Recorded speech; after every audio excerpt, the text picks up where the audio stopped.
الحمد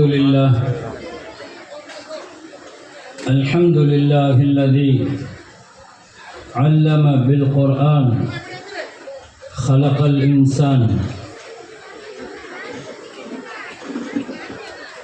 أشهد أن لا إله إلا الله وحده لا شريك له جل عن الشبيه والمثيل والكفر والنظير، لا ضد له ولا ند له ولا مثيل له ولا نظير له، ليس كمثله شيء وهو السميع البصير.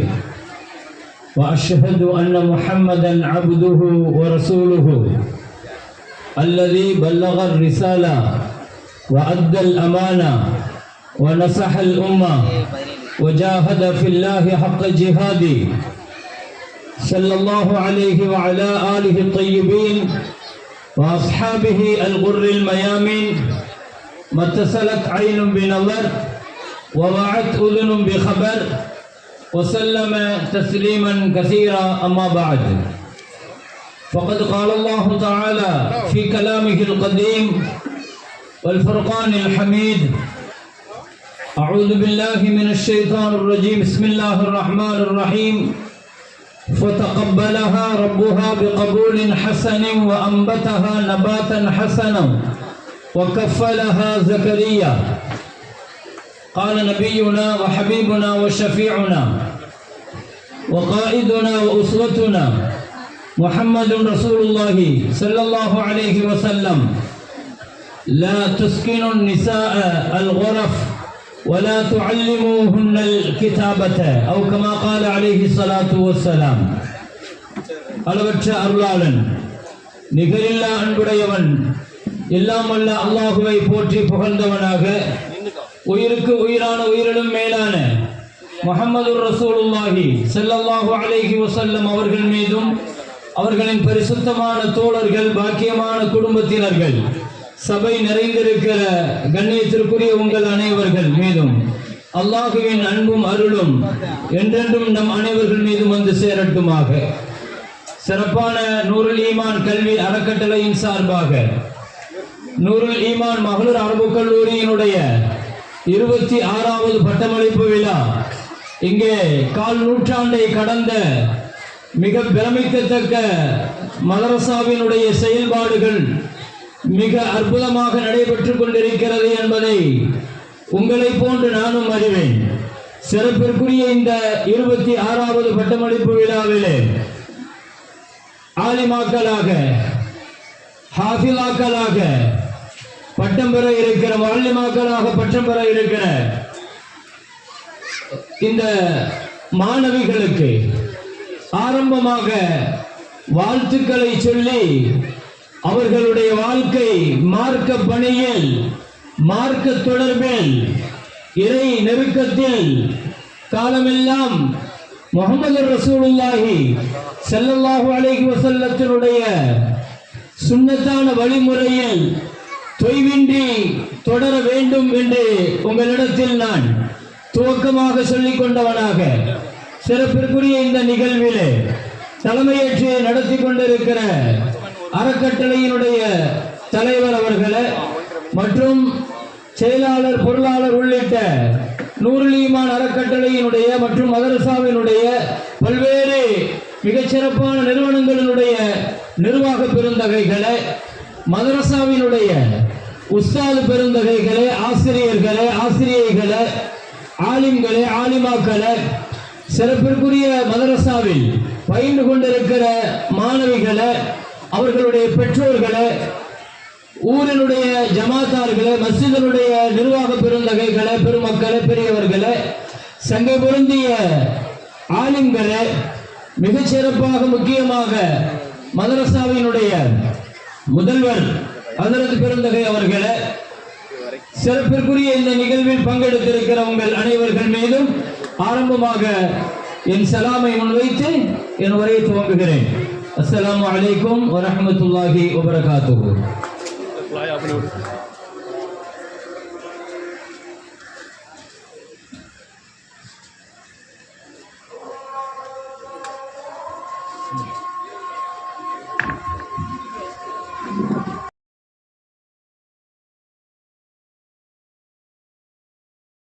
இப்பொழுது முடிக்க வேண்டும்.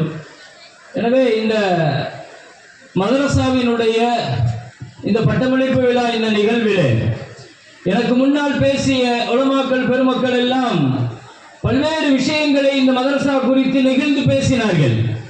மதரசாவினுடைய தரம் குறித்து பேசுவதா அல்லது மதரசாவினுடைய காலத்திற்கு தேவையான உதவிகள் குறித்து பேசுவதா இல்லை இங்கே உருவாக்கி செல்கிற ஆலிமாக்கள் எவ்வளவு தரமிக்கவர்களாக அல்லது உஸ்தாதுமார்கள் குறித்து அல்லது இதனுடைய எல்லோரும் குறிப்பிட்டது போல இந்த நிறுவனத்தை உருவாக்கிய சித்திக் ஹசரத் அவர்களை பற்றி பல்வேறு விஷயங்கள் எது குறித்து வேண்டுமானாலும் பேசலாம், பொருத்தமானதுதான். இருந்தாலும் நேரத்தின் அவசியத்தை கருதி பல்வேறு விஷயங்களை சுருக்கி கொண்டு மிக முக்கியமாக சொல்ல வேண்டிய கருத்தை அழுத்தமாகவும் தெளிவாகவும் சொல்ல ஆசைப்படுகிறேன். இங்கே நிறைய சித்திக் ஹசரத் குறித்து நிறைய உலமாக்கள் பேசினார்கள், நிர்வாகிகள் பேசினார்கள்.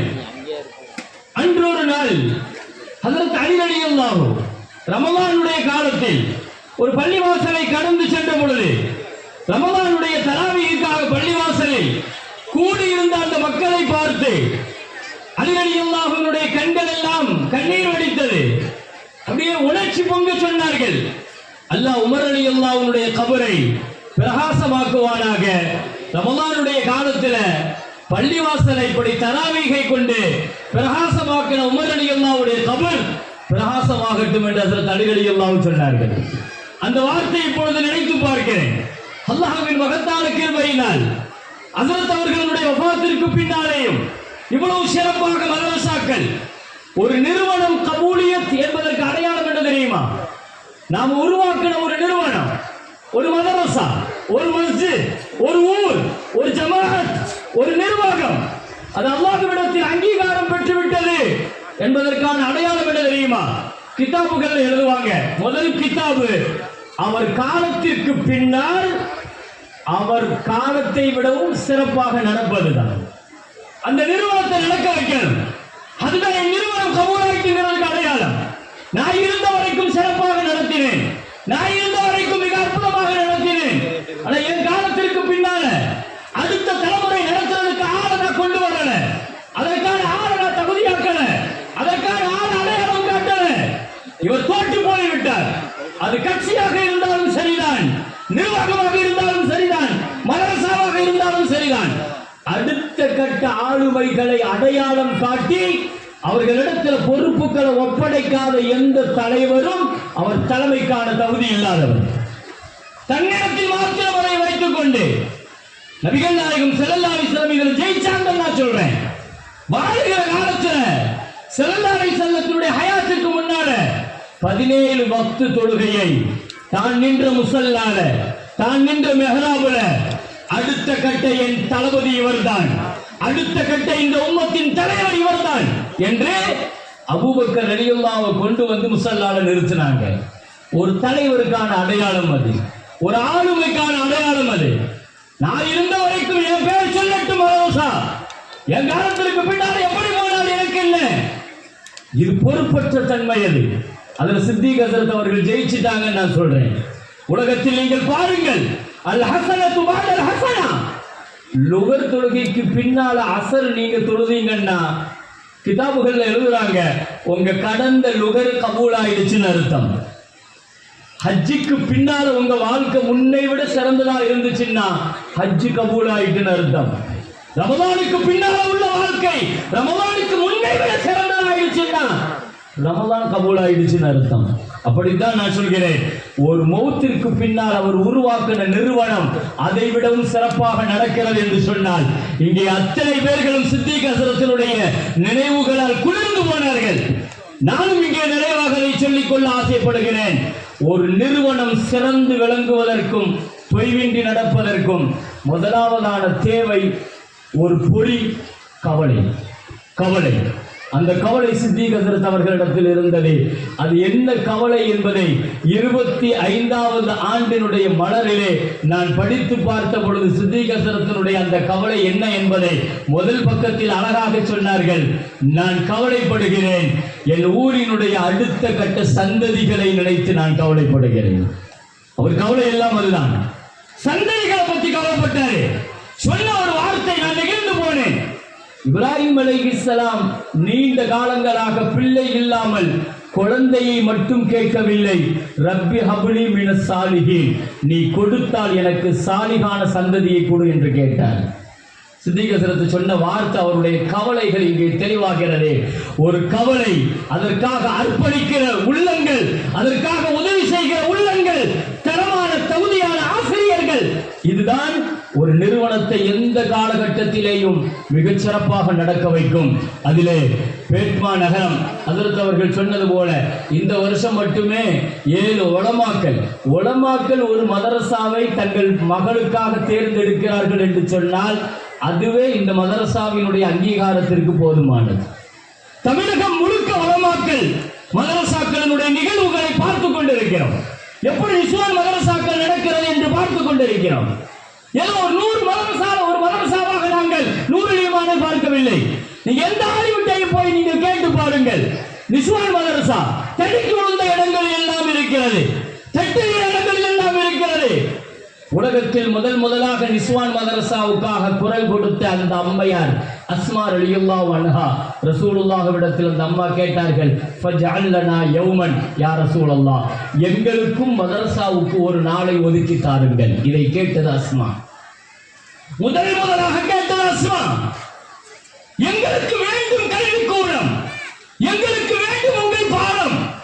முஹம்மது ஸல்லல்லாஹு அலைஹி வஸல்லம் கோரிக்கை வைக்கிறாங்க அஸ்மா ரலியல்லாஹு அன்ஹா.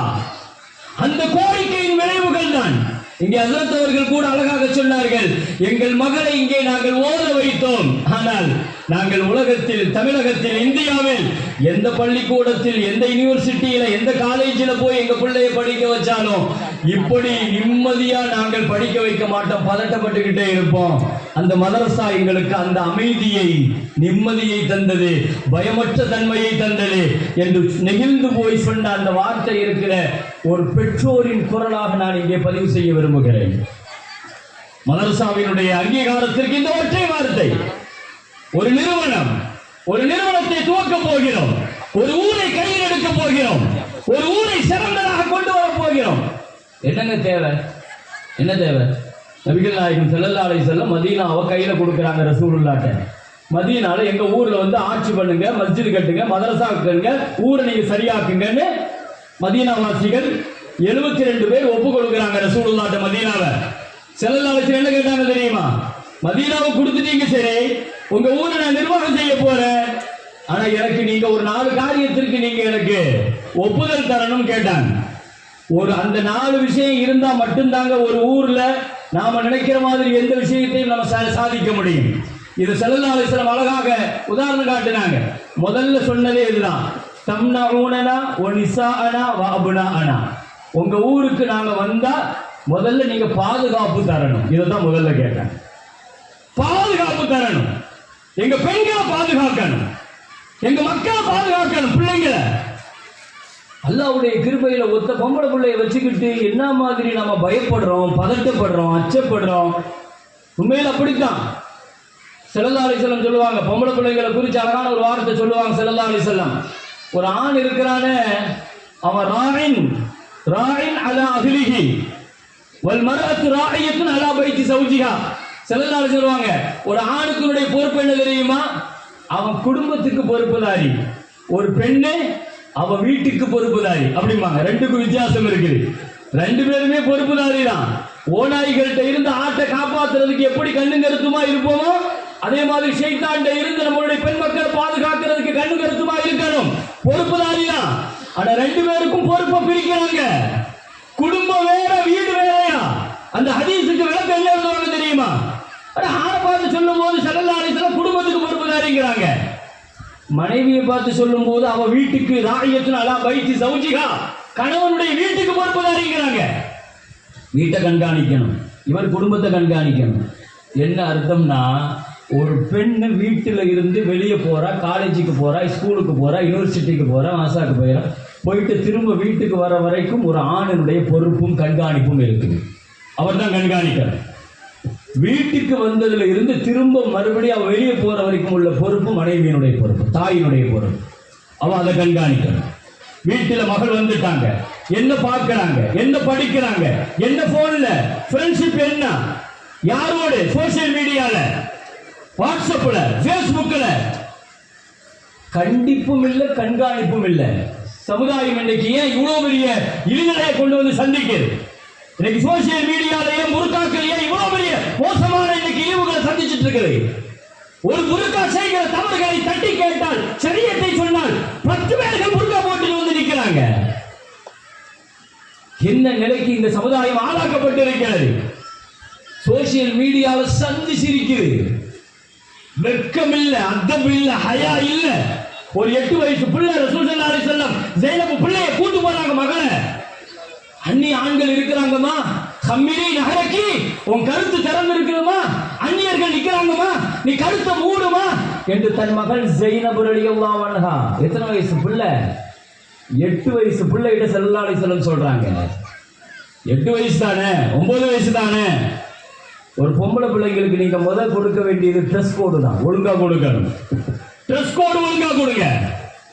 அந்த ட்ரெஸ் கோடினுடைய ஹயாவ வெட்கத்தை நீங்களே கிழிச்சு சின்னமாக்கணும். பின்னாடி இப்படிதான் சோசியல் மீடியால பேசும், சோசியல் மீடியால ஆடும் தேவையில்லாத வார்த்தைகள். ஒரு பிள்ளைக்கு கொடுக்க வேண்டிய வெட்கம் அது. பெற்றோராக கொடுத்தீங்க, வீட்டை விட்டு காலடி எடுத்து வைக்கிற பொழுது அவங்கள்ட்ட சொல்லி அனுப்பணும். ட்ரெஸ் கோட் எப்படி இருக்கணும், பார்வை எப்படி இருக்கணும், பேச்சு எப்படி இருக்கணும். ஒய்னி வைதுஹா பிக்க வதுர்ரியதஹா மினஷ் ஷைத்தானிர் ரஜீம். குர்ஆன் சொல்ற அழகான ஒரு வார்த்தை. பொம்பளை பிள்ளைக்குன்னே இறக்கப்பட்ட ஆயத்துங்க அந்த ஆயத்து. மரியம் அலைஹிஸ்ஸலாத்து பிள்ளையை பெற்ற உடனே அந்த அம்மா பிள்ளைக்கு மரியம்னு பேர் வச்சுட்டு உடனே சொன்ன வார்த்தை என்ன தெரியுமா? பொம்பளை பிள்ளைக்கு உடனே சொன்ன வார்த்தை, இன்னி வைதுஹா பிக்க வதுர்ரியதஹா மினஷ் ஷைத்தானிர் ரஜீம். பெரிய ஷைத்தான்ல இருந்து என் பிள்ளைய அல்லாஹ் உங்கள்ட்ட பாதுகாப்பு தேடுறேன் அப்படின்னு தான் சொன்னாங்க. பொம்பளை பிள்ளைய வீட்டில இருந்து அனுப்பும் போது இதை ஓதித்தான் நீங்க அனுப்பணும். பிள்ளைய போயிட்டு வெளியே வரும். வெளியே ஒரு காலகட்டம் இருந்துச்சு, தப்ப தேடி தேடி போய் செய்யணும். இன்னைக்கு அதுக்கெல்லாம் அவசியம் இல்லை. கையில இருக்குது முசீபத்து, ஃபித்னா. எந்த தப்பு, எந்த தவறுகள் தன்னுடைய வீட்டில் அறைக்குள்ள எந்த நிமிஷம் வேண்டாலும் எந்த தொடர்பிலையும் அல்லாஹ் பாதுகாக்கட்டும். பிள்ளைகளை பாதுகாக்கிறதுக்கு இந்த துவா ரொம்ப முக்கியம். அல்லாஹ் சொல்லுவான், இந்த துவா செஞ்சதுனால அல்லாஹ் தஆலா 3 காரியத்தை செஞ்சதாக குர்ஆன்ல சொல்றான். ஒரு பொம்பளை பிள்ளையை வளர்க்கறதுல இந்த 3 வேணும். ஃபதகப்பலஹா ரப்புஹா பிகபூல் ஹஸன் வஅம்பதஹா நபாத்தன் ஹஸனா வகஃபலஹா ஜக்கரியா. அல்லாஹ் குர்ஆன்ல அழகாக சொல்றான். 1, அல்லாஹ் அந்த பொம்பளை பிள்ளையை கபூல் செய்யணும். 1. 2, அப்படி கபூல் செஞ்சுட்டா அல்லாஹ்வே அந்த பொம்பளை பிள்ளையை வளர்த்து கொடுப்பான். குர்ஆன் சொல்லுது. 3வது வகஃபலஹா ஜக்கரியா. நல்லவர்களுடைய வளர்ப்பு, பராமரிப்பு, கஃபாலத், பொறுப்பு ரொம்ப முக்கியம். குர்ஆன் பெற்றோர்களா 4வது ஒன்று இருக்குது, அதுக்கு பேர் ரியாயத், கண்காணிக்கணும். ஜக்கரியா அலைஹிஸ்ஸலாம் மரியம் அலைஹிஸ்ஸலாத்தை பொறுப்பெடுத்துட்டாங்க. எடுத்துட்டு சும்மா இருக்கல, கண்காணிச்சுட்டே இருக்கிறாங்க. என்ன சாப்பிடுறாங்க, என்ன பண்றாங்க. திடீர்னு கையில ஒரு பழம் இருக்குது, போய் கேட்கிறாங்க, என்னம்மா இந்த பழம் புதுசா இருக்குது, எங்க இருந்து பண்ணி சாப்பிட்ட? ஐனா அண்ணா லக்கி ஹாதா, எப்படிமா உனக்கு இது கிடைச்சிச்சு? இதெல்லாம் என்னங்க? ஒரு தந்தையாக கண்காணிக்கணும். மரியம் அலைஹிஸ்ஸலாத்துக்கு தந்தை இல்ல, ஆனா யதீமான அந்த பிள்ளையை பொறுப்பெடுத்து ஜக்கரியா அலைஹிஸ்ஸலாம் பிள்ளையை கண்காணிக்கிறாங்க. பிள்ளைகிட்ட ஒரு பழம் இருக்குது, கேட்கிறாங்க. அன்னைக்கு பழம், இன்னைக்கு அது போனா இருக்கலாம், லேப்டாப்பா இருக்கலாம், வாட்சா இருக்கலாம், கோல்டா இருக்கலாம், எதுவாகவும் இருக்கலாம். கண்காணிங்க. அண்ணாலைக்கு ஹாதா, உனக்கு எப்படி வந்துச்சு, யார் தந்தது, என்ன தொடர்பு இது? அந்த அம்மா சொல்லுச்சு, ஆதாமின் இணைந்தில்லா, இது ரப்பு தந்தா இந்த ரிஸ்கின். மரியம் அலைஹிஸ்ஸலாம் சொன்னாங்க. நான் என்ன சொல்ல வரேன் தெரியுதா? பிள்ளைங்களுக்கு கபூலியத்து, அல்லாஹ்வுடைய வளர்ப்பு, அதே மாதிரி பெற்றோர்களுடைய கஃபாலத்து, பொறுப்பு, ரியாயத்து, கண்காணிப்பு, இந்த 4 வேணும்னு சூரா ஆல இம்ரான்ல குர்ஆன் சொல்லுது. ஆல இம்ரானுடைய வார்த்தை, என்னுடைய சொந்த வார்த்தை கிடையாது. எனவே அல்ஹம்துலில்லாஹ், நான் அதைத்தான் சொல்ல வந்தேன். ஸல்லல்லாஹு அலைஹி வஸல்லம் நான் உங்க ஊருக்கு வரேன், மதீனாவுக்கு வரேன்னு சொன்ன உடனே 4 விஷயத்தை தந்தா உங்க ஊருக்கு வரேன்னு சொன்னாங்க. மதீனாவாசிகள் வாங்கன்னு கூப்பிடுறாங்க, இன்வைட் பண்றாங்க. 4 தருவீங்களா? 1 என்ன? பாதுகாப்பு. இந்த பொம்பளை பிள்ளைங்க ஒரு பிள்ளை இல்ல, நூற்றுக்கணக்கான பிள்ளைகள் பெற்றோர்கள் கொண்டு வந்து இந்த ஊர்ல கொண்டு வந்து விட்டுருக்கிறாங்கன்னா இந்த ஊர் மக்கள் அல்லாஹ்வுடைய கிருபையில எவ்வளவு பெரிய பாதுகாப்பா இருப்பாங்க. இந்த மக்களை நினைத்து நாம் துஆ செய்கிறோம். ஒரு பொம்பளை பிள்ளையை பெற்று வளர்த்து ஆளாக்குனா சொர்க்கம் இருக்குதுன்னாங்க. 2 பொம்பளை பிள்ளைன்னா நானும் அவரும் சொர்க்கத்துல ஒன்னா இருப்போங்கிறாங்க. இப்படியெல்லாம் சொன்ன ஹதீஸ்லாம் நமக்கு தெரியும் தானே. இத்தனை பொம்பளை பிள்ளைங்களை அல்லாஹ்வுடைய கிருபையில வச்சு வளர்த்து ஆளாக்கி கல்வி கொடுத்து ஒழுக்கம் கொடுத்து ஆலிமாவாக ஆக்கி அல்ஹம்துலில்லாஹ் ஒரு ஊரே ஒரு தாய் உள்ளத்தோடு இங்கே கையேந்தி பிள்ளைகளை பாதுகாத்து அரவணைக்கிறது. அல்ஹம்துலில்லாஹ். பாதுகாப்பு எனக்கு தருவீங்களான்னு கேட்டாங்க. சரி தரேன்ட்டாங்க. அடுத்து என்ன சொன்னாங்க தெரியுமா? அஸ்ஸம் வ தாஆ. உங்க ஊருக்கு நான் வந்தா சில சட்ட திட்டங்களை போடுவேன், அதுக்கு நீங்க கட்டுப்படணும். ஒரு நிறுவனத்தில் நீங்க அதை போய் கிராஸ் பண்ணக்கூடாதுங்க. மதரசாவுக்கு சட்டம் இருக்குது, அதுக்கு சில விஷயங்கள் வச்சிருப்பாங்க. அதுல அநேகமாக எனக்கு தெரிஞ்சு நம்ம மதரசா காம்ப்ரமைஸ் ஆக மாட்டாங்கன்னு நினைக்கிறேன். அந்த சட்ட திட்டங்கள்ல உறுதியா இருக்கிற வரைக்கும் தான் அந்த நிறுவனம் பாதுகாக்கப்படும். அதுல தெளிவா இருக்கணும். ஒரு நிறுவனத்தை நீங்க நடத்தணும்னா எப்படி வேணாலும் வாங்க, எப்ப வேணாலும் வந்து சேர்த்துக்கங்க, என்ன வேணாலும், அப்படி அல்ல. சட்டம்னா இந்த நேரம் இதுதான், இப்படித்தான் செய்வோம். சிலந்தாலிசம் அழகா கேட்டாங்க, அஸ்ஸமுவத்தா, எங்க நான் போடுற சட்டத்துக்கு நீங்க கட்டுப்படணும், அப்பதான் ஒரு நிறுவனத்தை நடத்த முடியும், செய்வீங்களான்னு கேட்டாங்க. சித்திக் ஹஸ்ரத் ஏன் ஜெயிச்சாருங்கிறதுக்கு நான் சொல்ல வரேன். இங்கே பிள்ளைங்களுக்கு பட்டம் பெற போற பிள்ளைகளுக்கு எல்லாம் நான் அறிவுரைகள் சொல்லணும். அது நிறைவாக 2-3 வார்த்தைகள் சொல்லி முடிப்பேன். அதை விடவும் மேலாக இந்த நிறுவனங்கள் வளர வேண்டும். இதனுடைய பாரம்பரியத்தை நீங்க விளங்கணும். இது எங்க இருந்து தொடங்குச்சு, தொட்டு ஆரம்பமாச்சு. இது மூணாவது கேட்டாங்க, ரொம்ப முக்கியம், அல் இன்ஃபாகு ஃபில் உஸ்ர் வல் யுஸ்ர். ஒரு நிறுவனத்தை நடத்தணும்னா காசு இல்லாம முடியாது. சிலர் பொருளாதார உதவி இல்லாம ஒரு நிறுவனத்தை நடத்த முடியாது, எனக்கு உதவி செய்வீங்களான்னு கேட்டாங்க. அந்த மக்கள்கிட்ட தான் கேட்டாங்க, நீ கஷ்டத்துல இருக்கிறியோ நஷ்டத்துல இருக்கிறியோ, உங்களால முடிஞ்ச அளவுக்கு எங்களுக்கு நீ உதவி செய்யணும். என் தீன பணந்தாசுகள் இல்லாம எப்படிங்க தீன நடத்துறது, எப்படிங்க நிறுவனத்தை நடத்துறது? இன்னைக்கும் கூட மக்காவுக்கு போனா பிரமிக்கத்தக்க பிரம்மாண்டமாக நிற்கிற கிளாக் டவர் அண்ணாந்து பார்க்கிற மக்காவின் அடையாளமாக நிற்குது. யார் அது கிளாக் டவர்? அது யாருடைய நிறுவனம்? அது யாருடைய பின்னணி? அது ஹஜ்ரத் ஹதீஜா ரலியல்லாஹு அன்ஹாவினுடைய வீடு தானே கிளாக் டவர். அது ஹதீஜா அம்மா இந்த தீனுக்கு செஞ்ச சேவை, கொடுத்த பொருளாதாரத்தை உலகம் முழுக்க எல்லோரும் அண்ணாந்து பார்க்கணுங்கிறதுக்காக கட்டப்பட்ட அடையாளம் தான் அது. கிளாக் டவரை பார்க்கிற பொழுதெல்லாம் ஹதீஜா அம்மா இந்த தீனுக்கு கொடுத்த சொத்து அன்றைய மதிப்பு 1,40,00,000. அவ்வளவு பெரிய காசு, கிட்டத்தட்ட $1.5 கோடி எழுதுறாங்க. $1.5 கோடி மதிப்புல கதீஜா அம்மா அன்னைக்கு கொடுத்தது இந்த தீனுக்காக. எவ்வளவு பெரிய இந்த தீனுடைய பாரம்பரியத்தை வளர வைக்கிறதுக்கு, வாழ வைக்கிறதுக்கு, துளிர வைக்கிறதுக்கு. பொருளாதாரம் இல்லைன்னா எப்படிங்க? வாங்குங்க, தரம். நாங்க அன்சாரிகள் மாதிரி உலகத்தில் யாரும் கொடுத்திருக்க முடியாது. காசுன்னு வந்து கேட்டா, உதவின்னு வந்து கேட்டா 10 ரூபாய் கொடுக்கலாம், 100 ரூபாய் கொடுக்கலாம், 1000 ரூபாய் கொடுக்கலாம், இல்ல 1 லட்சம் ரூபாய் எழுதுங்களேன். வீட்டையா கொடுப்பாங்க? வியாபாரத்தையா கொடுப்பாங்க? விவசாய நிலத்தையா கொடுப்பாங்க? கொடுத்தாங்களா இல்ல? அன்சாரிகள் என் தீனுக்கு வேணும் கேட்கிறாங்க. என்ன வேணும் யார சொல்லலாம்? பணமாவா? இருந்ததை கொடுத்தாங்க, வீடு இருந்துச்சு கொடுத்தாங்க. இன்னைக்கு நீங்களும் அன்சாரிகளாக ஆகிறதுக்கு ஒரு வாய்ப்பு, ஒரு 30 வீடு இருக்குது, பொறுப்படுத்துக்கங்க, அன்சாரி ஆகுவீங்க. இதே நிறுவனம் தான் இன்றைக்கு உங்களிடத்தில் உங்களை அன்சாரி ஆக்கிறதுக்காக வேண்டி இன்றைக்கு நோட்டீஸ் இஷ்யூ பண்ணியிருக்கிறாங்க. மிகச் சிறப்பாக ஒரு நிறுவனம் கண்டிப்பாக தரமாக தகுதியோடு நடக்குதுன்னு உங்களுக்கு தெரியும். அப்படியானால் அதற்கு அடுத்த கட்டம் உதவி செய்வது தானே. ஒன்னு தெரிஞ்சுக்கங்க, அல்லாஹ் யாரை வச்சு உதவி செய்வான் அது பெரிய விஷயம் அல்ல. ஆனால் அல்லாஹ் என்ன வச்சு உதவி செய்யணும் நாம நினைக்கணும், அதுதான் ரொம்ப முக்கியம். அபூபக்கர் ரலியல்லாஹு அன்ஹு சொன்ன மாதிரி அழகான ஒரு வார்த்தை எப்பொழுதுமே சொல்லுவாங்க, இந்த மாதிரி எல்லா விஷயங்களையும் சொல்லுவாங்க. ஐன் குசுலி வான ஹய்யுன், ஐன் குசுத்தீன் வான ஹய்யுன். நான் ஹயாத்தா இருக்கும் போது என் தீனுக்கு ஒரு உதவி கிடைக்காம போயிடுமா, விட்டுருவானா? எவ்வளவு அழகான வார்த்தை. என் தீனுக்கு ஒரு உதவி கேட்டு நிக்கிறாங்க, என் தீனுக்கு ஒரு உதவி கேட்டு நிக்கிறாங்க. நான் இருக்கிறேன், என் காதுல கேட்கிறேன், என்னால முடியும், நான் போக முடியுமா? அது என் தீனல்ல தலை குனிஞ்சு நிக்குது. ஸல்லல்லாஹு அலைஹி வஸல்லம் அற்புதமாக கேட்ட 3வது உதவி அதுதான். பொருளாதார உதவி செய்வீங்களான்னு கேட்டாங்க. 4வது கேட்டாங்க, லா தஅகுதுகும் ஃபில்லாஹி லௌமத லாயிம். களத்துல இறங்கி வேலை செஞ்சா விமர்சனம் இல்லாம இருக்காது. 4 பேர் 4 சொல்லத்தான் செய்வான், அதெல்லாம் தூக்கி எரிஞ்சிட்டு களத்தில் நிக்கணும். என் தீனுக்கா விமர்சனத்துக்கு பயந்தா ஜெயிக்க முடியாதுங்க. பொது காரியத்துக்கு வந்துட்டா என்ன பார்த்து அவர் அப்படி சொல்லிட்டாரு, இனிமேல் நான் இதில் இருக்க மாட்டேன், அப்படின்னு விலைக்கு போனதல்ல, நின்று ஜெயிக்கணும். சில அற்புதமா சொல்றாங்க, நின்று ஜெயிப்பீங்களான்னு கேட்கிறாங்க. இந்த 4 விஷயத்தோடு தான் மதீனாவை கையில் எடுத்தார்கள். ஊருக்குள் வந்தார்கள். மஸ்ஜிது, மதரசா, நிர்வாகம், பள்ளி அற்புதமாக மிகச்சிறப்பாக மதீனாவை எங்கேயோ கொண்டு போயிட்டாங்க. இதுதான் அடிப்படை. ஒரு நிறுவனம் ஜெயிக்கணும், ஒரு நிர்வாகம் ஜெயிக்கணும். அல்ஹம்துலில்லாஹ், அல்லாஹ்வின் மகத்தான கிருபையினால் இங்கே ஆலிமாக்கள், பெண்கள், சமுதாயத்திற்கு செய்த நீங்கள் போட்டிருக்கிற விதைகள் இந்த வருஷம் 27 ஆலிமாக்களும் ஹாஃபிலாக்களும் இங்கே மிகச் சிறப்பாக உருவாகி வெளியே போறாங்க. ஒன்று தெரிஞ்சுக்கங்க, நம்ம எவ்வளோ பெரிய ஆலிமா இருந்தாலும் சரிதான், நம்ம எவ்வளோ பெரிய ஆளா இருந்தாலும் சரிதான், குர்ஆனுடைய வார்த்தையில நான் ஒரே ஒரு வார்த்தையை சொல்றேன், அதை மட்டும் கவனிங்க. ஃபிரௌன் எவ்வளோ பெரிய கொடுங்கோலன், எவ்வளோ பெரிய சாம்ராஜ்யத்தை வச்சிருந்தான். ஆனா அவன் ஆட்சிக்கு ஒரு குழந்தை எதிராக வருகிறது என்பதற்காக எத்தனை குழந்தைகளை அவன் கொன்று குவிச்சிருப்பான். குர்ஆனுடைய வரலாறு தெரியும் தானே. நான் என்ன கேட்கிறேன் தெரியுமா, அவன் கொல்ல வேண்டிய குழந்தை மூசா அவன் கையில கிடைச்சிச்சா கிடைக்கலையா?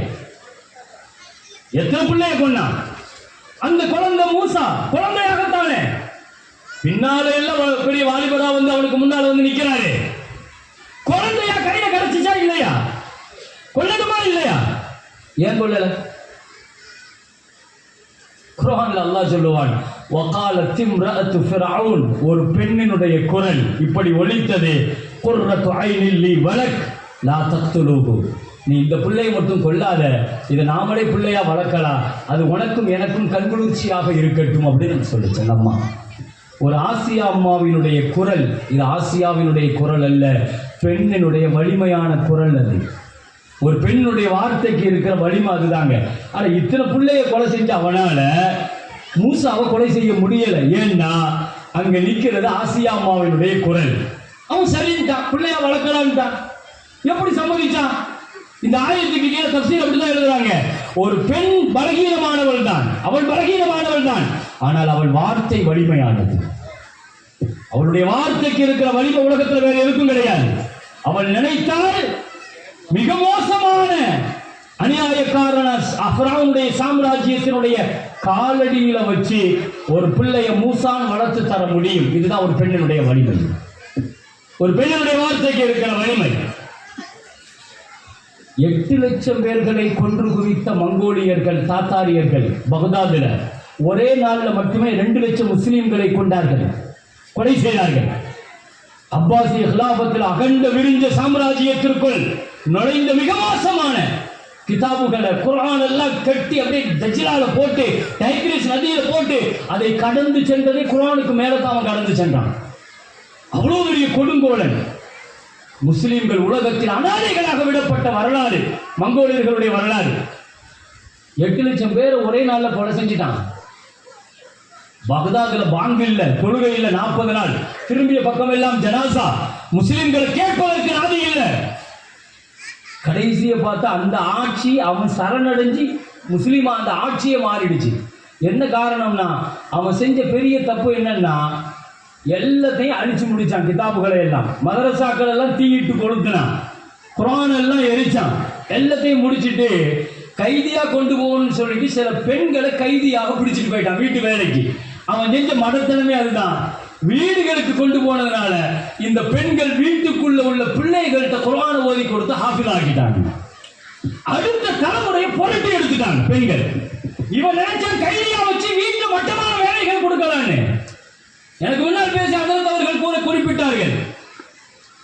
ரஷ்யாவில் குர்ஆனை பிரிண்ட் செய்யறதே ஹராமாக இருந்த அந்த சோவியத் ரஷ்யாவினுடைய தலக்கலம் பிடிச்ச காலகட்டத்தில் ஒரு 49 வயசு பெண்ணு செய்த புரட்சி நிறைய ஹாஃபில்களை உருவாக்குனாங்க.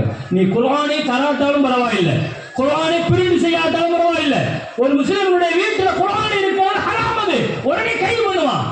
அப்படி இருந்த ரஷ்யாவினுடைய கம்யூனிசம் உச்சத்தில் இருந்த பொழுது அதை சிதைச்சு சின்ன பின்னமாக்கி மீண்டும் குர்ஆனுடைய ஆட்சியை நிறுவனத்தில் பெண்கள் முக்கியமான மகத்தான் எடுத்து கொடுக்கிறாங்க. வரலாறு நெடுகிலும் இதற்கான சான்றுகள் நிறைய உண்டு. குர்ஆன் பிரிண்ட் இல்லாத காலத்தில் தங்களுடைய கையெழுத்துக்களால் உலகம் முழுக்க குர்ஆனை எழுதி உலகம் முழுக்க கொண்டு போனவங்க பெண்கள் தான். குர்ஆனை இந்த அளவுக்கு பரத்தினாங்க. அதை விட மேலாக ஒரு ஆச்சரியமான ஒரு செய்தியை நான் சொல்கிறேன். இந்தியாவிற்கு புகாரி ஷரீஃப்ங்கிற கிதாபு முதல்ல வந்ததே ஒரு பெண்ணினுடைய கையெழுத்தாகத்தான் வந்துச்சு. இதை விட வேறு என்னங்க பெண்களுடைய அறிவின் ஆளுமையை பற்றி வேறு என்ன சொல்லணும், என்ன சொல்ல வேண்டியது இருக்கிறது? எனவே ஆளுமையான பெண்களிடத்தில் அவர்கள் பலகீனமானவர்கள். மீண்டும் நான் தெளிவாக சொல்கிறேன், அவர்கள் பலகீனமானவர்கள் தான். பலகீனம் என்பது அவர்களுடைய பலம். இதை வழங்கணும், பலம் அது. ஹதீஸ் ஷரீஃப்ல வருது, ஒரு பொம்பளை புள்ள குழந்தை பிறந்துருச்சுன்னா, ஒரு பொம்பளை புள்ள பிறந்துருச்சுன்னா உடனே அல்லாஹ் ஒரு மலக்கு அனுப்பி வைப்பான். அல்லாஹ் தஆலா மலக்கிட்ட சொல்லி அனுப்பான். அந்த மலக்கு வந்து அந்த தாயினுடைய தலையில கையை வச்சு இப்படி ஒரு துவா செய்யறார், யா அல்லாஹ், ஒரு பலகீனமான தாய் ஒரு பலகீனமான பொம்பளை பிள்ளையை பெற்றிருக்கிறாங்க. எனவே இந்த பலகீனமான 2 பேர்களையும் நீ பலப்படுத்த வேண்டும், அவர்களை கொண்டு இந்த தீனை பலப்படுத்தணும். ஒரு பெண் மலக்குமார்களுடைய துவாவை வாங்கிட்டு தாங்க வரா. அல்லாஹ் அக்பர். ஒரு பெண்ணுடைய வார்த்தைக்கு இருக்கிற வலிமைகள் மகத்தானது. அவர்கள் பலகீனமானவர்கள். விலா எலும்பிலிருந்து படைக்கப்பட்டு இருக்கிறார்கள். விலா எலும்பு என்பது பலகீனமானதுதான், அது வளைவானதுதான். வளைவு என்பது பலகீனம் அல்ல, பலம் அது. நாம் பார்க்கிறோம், ஒரு பெரிய கயிறுகளை கொண்டு கட்டைகளை கட்டணும்னா அந்த கயிறு வளைஞ்சு கொடுத்தா தான் கட்ட முடியும், அப்படித்தானே? மரக்கிளைகள் ஒன்றோடு சேர்ந்து அசையணும்னா ஒரு கிளை வளைந்து கொடுத்தால் தான் மரமே அசைய முடியும். வளைவு என்பது புருவம் இருக்கிறது, அது வளைந்தால் தான் அதனுடைய அழகு. எனவே வளைவு என்பது பலகீனம் அல்ல. அந்த வளைவு என்கிற வாழ்க்கையில எல்லா விஷயத்திலையும் அவர்கள் வளைந்து கொடுக்கிற பொழுது பலமிக்க சமுதாயத்தினுடைய ஆற்றல் மிக்க காரியங்களை அவர்கள் இந்த உலகத்தில் உருவாக்கி தருவார்கள். நிறைவாக ஒரே ஒரு செய்தி நான் முடிக்கிறேன். முஹம்மது ஸல்லல்லாஹு அலைஹி வஸல்லம் மஸ்ஜிது நபவியில குத்துபா ஓதிக்கொண்டிருக்கிறார்கள். மெம்பரில் அல்ல, கீழே குத்துபா ஓதுறாங்க. அப்பொழுதெல்லாம் மெம்பர் கிடையாது, ஒரு மரக்கட்டை, ஒரு பேரித்த மரக்கட்டை, அதிலே சாய்ந்து குத்துபா ஓதிக்கொண்டிருந்தார்கள். நீண்ட நேரமாக ஓதினார்கள். குத்துபா முடிந்தது, தொழுகை முடிந்தது. ஒரு அன்சாரி பெண்மணி, அல்லாஹு அக்பர்.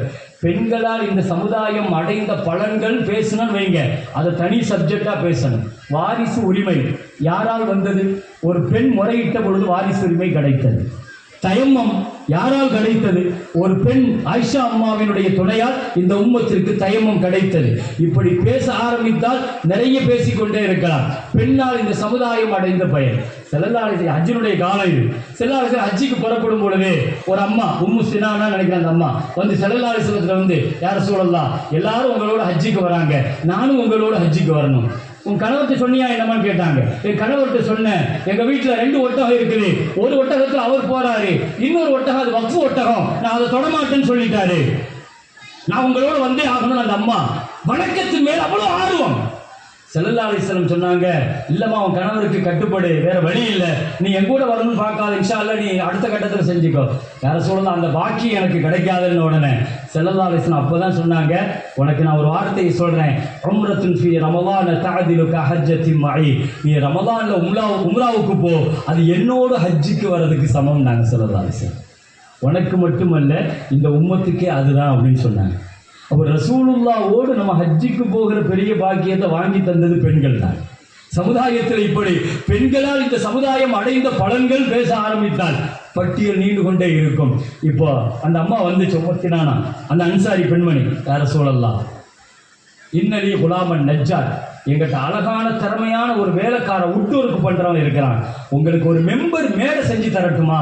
நீங்க நின்றுட்டு குத்துபா ஓதுவீங்களே, உட்கார்ந்து ஓதுங்களேன், அல்லது நின்றுட்டு நீங்க அதுல உட்காருவீங்களே ரெஸ்ட் எடுக்கும் போது அப்படின்னு சொன்ன உடனே ஸல்லல்லாஹு அலைஹி வஸல்லம் சொன்னாங்க, இன்ஷைத்தி ஃபஸ்னஇ, நீ விரும்பினா அப்படி செய்து கொடுமா அப்படின்ட்டாங்க. யாருக்குமே அந்த யோசனை வரல பாருங்க. அந்த அம்மா ரசூலுல்லாஹ் மேல உள்ள மஹப்பத்துல சொல்லுச்சு, உங்களுக்கு ஒரு மெம்பர் செஞ்சு தரேன். முதல்ல மெம்பர் மஸ்ஜிது நபவியில ஒரு பெண் அவளுடைய பார்வையால் செய்து கொண்டு வந்து வைக்கப்பட்டுச்சு. ஸல்லல்லாஹு அலைஹி வஸல்லம் மெம்பர்ல ஏறுறாங்க. அல்லாஹ் அக்பர். மெம்பர்ல ஏறி முதல்ல குத்துபா ஓதுகிற பொழுது பள்ளிவாசல்ல அழுகை சப்தம். திரும்பினார்கள், குத்துபாவை நிறுத்தினாங்க. மஸ்ஜிதின் மூலையில் சாய்த்து வைக்கப்பட்டிருந்த அந்த பழைய மரக்கட்டை போய் ஸல்லல்லாஹு அலைஹி வஸல்லம் அங்கிருந்து தான் சப்தம் வருதுன்னு விளங்கிட்டாங்க. போய் ஓ லம்மஹு, அதை கட்டி பிடித்தார்கள், அழுகை நிறுத்தவில்லை. ஓ கப்பலஹு, அதை முத்தமிட்டார்கள், அழுகையை நிறுத்தவில்லை. ஓ ஜஅல யதகல்லமு இலைஹி, ஏதோ ஒன்று அதுடன் பேசினார்கள், அழுகையை நிறுத்தியது. ஸல்லல்லாஹு அலைஹி வஸல்லம் வந்து குத்துபாவை முடிச்சிட்ட உடனே சஹாபாக்கள் கேட்டாங்க, என்ன யா ரசூலல்லாஹ் நடக்குதுன்னு கேட்டாங்க. இல்லை, என் பிரிவை தாங்க முடியாமல் அது அழுதது. மரக்கட்டை கூட அழுதது. ஏன் அழாது? சஹாபாக்கள் சொல்லுவார்கள், எங்கள் நாயகம் பயன்படுத்திய ஒட்டகை ஜதா, கலுபா, கசுவா 3 ஒட்டகங்களை ரசூலுல்லா பயன்படுத்துவாங்க. அதில் ஒரு ஒட்டகம் ரசூலுல்லா மௌத்தா போனதில் இருந்து 10 நாட்கள் அது சாப்பிடவே இல்லை. மதீனாவினுடைய தெருக்களில் பைத்தியம் பிடித்தது போல் சுற்றி திரிந்து 1 மாசத்துல மௌத்தா போச்சுங்கிறாங்க. ஒரு ஒட்டகம் ரசூலுல்லா மேல வச்சிருந்த அன்பு, ஒரு மரக்கட்டைக்கு ரசூலுல்லாவுடன் இருந்த அன்பு. நான் முத்தமிட்டேன், கட்டிப்பிடித்தேன், அழுகை நிறுத்தவில்லை.